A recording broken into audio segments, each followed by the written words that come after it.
Someone is about to regret letting you go. They let you go and it broke you. Maybe it was a friend who walked away. Maybe it was a relationship that ended. Maybe it was a job that let you go or a family member who cut you off. And you've been sitting trying to figure out what you did wrong, wondering if you weren't good enough, replaying every conversation, every moment trying to find where it fell apart.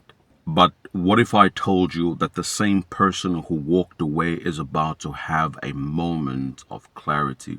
What if the one who let you go is about to realize what they lost? And more importantly, what if God is using their departure to position you for something better? Let me take you to one of the most powerful stories Jesus ever told. It's found in Luke 15, starting at verse 11. It's the story of the prodigal son, a young man who goes to his father and says, "Dad, I want my inheritance now." And basically what he's saying to his father is that, "I wish you were dead so I could have your money." But the father gives it to him and the son leaves. He goes to a distant country, wastes everything on wild living, and ends up broke, alone, and feeding pigs just to survive. But then verse 17 says this: when he came to his senses, he said, "How many of my father's hired servants have food to spare, and here I am starving to death?" That phrase, "he came to his senses," that's the moment. That's the moment of regret. That's the moment he realized what he walked away from. Here's what's important about the story. The father didn't chase the son. He didn't beg him to stay. He didn't try to convince him of his worth. He let him go. And while the son was gone, the father stayed faithful. He kept the house running. He kept everything working. He kept loving. He didn't fall apart just because his son left. The son wakes up in a pig pen and realizes, "I had everything at home and I threw it away." That's what's about to happen to the person who let you go. They're going to have their pig pen moment. They're going to look around at what they chose instead of you and realize, "I made a mistake." Here's what you need to understand. Their regret doesn't define your value. Your value was there the whole time. They just couldn't see it. Proverbs 31 verse 10 says, "A wife of noble character who can find? She's worth far more than rubies." And this isn't just about marriage. It's about value. It's about worth. And your worth doesn't decrease just because someone couldn't see it. You've been mourning their loss. You have been mourning what you lost. You've been questioning yourself. You've been wondering if you'll ever be chosen again. But God is saying, stop waiting for them to see your value. I already see it.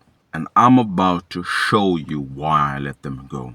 Sometimes God removes people not because you're not enough, but because they're not ready for what you carry. They're not mature enough. They're not healed enough. They're not in the right place to honor what God has put inside of you. And if God forced them to stay, it would have delayed your destiny. It would have kept you small. It would have drained you dry, trying to prove your worth to someone who wasn't ready to receive it. So he let them go not to hurt you, but always to protect you. Now, this is what happens in the story. The son comes back, and the father doesn't say, "I told you so." He doesn't punish him. He doesn't make him grovel. He throws a party. But this is the part that is so interesting. The son came back different. Verse 18 says, "I will set out and go back to my father and say to him, 'Father, I have sinned against heaven and against you.'" He came back with humility, with awareness, with regret. And that's what's going to happen. The person who let you go is going to come back, maybe not physically, but mentally and emotionally. And they're going to see what they missed. The critical part here is that just because they regret it does not mean you have to take them back.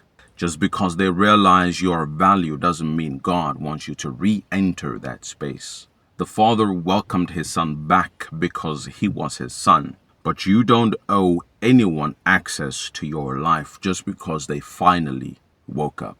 So, what do you do in the meantime? While you're waiting for clarity, while you're healing from the loss, the first thing you need to do is to stop rehearsing their rejection. Every time you replay what happened, you're reopening the wound. Philippians 3 verse 13 says, "Forgetting what is behind and straining toward what is ahead, I press on."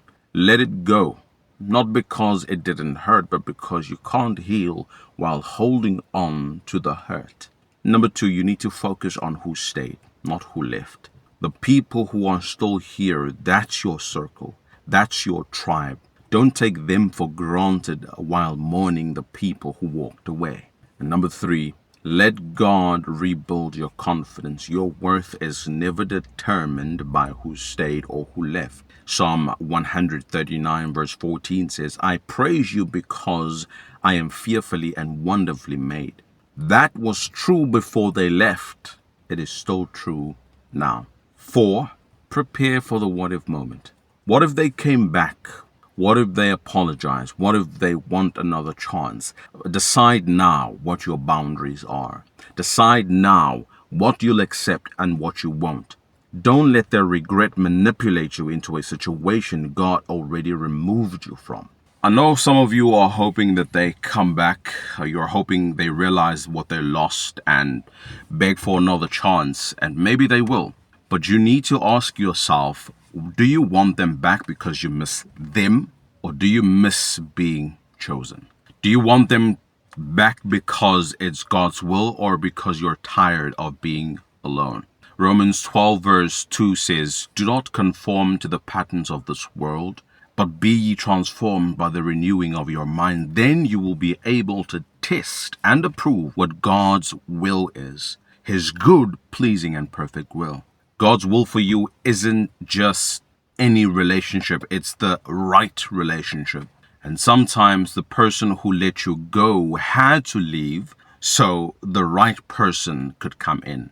Here's what I need you to hear today. Yes, someone is about to regret letting you go. Yes, they're going to have their moment of clarity where they realize what they lost. But your freedom doesn't depend on their regret. Your healing doesn't depend on their apology. Your future doesn't hinge on their realization. And God already sees your value. He's preparing something better than what you lost. Trust him. Trust the process. Trust that every exit is making room for a better entrance. Let's speak these truths together. My value doesn't decrease because someone couldn't see it.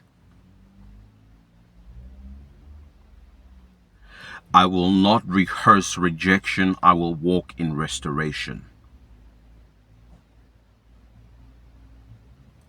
God removed who needed to go so he could bring who needs to stay. Their regret doesn't define me. God's love does.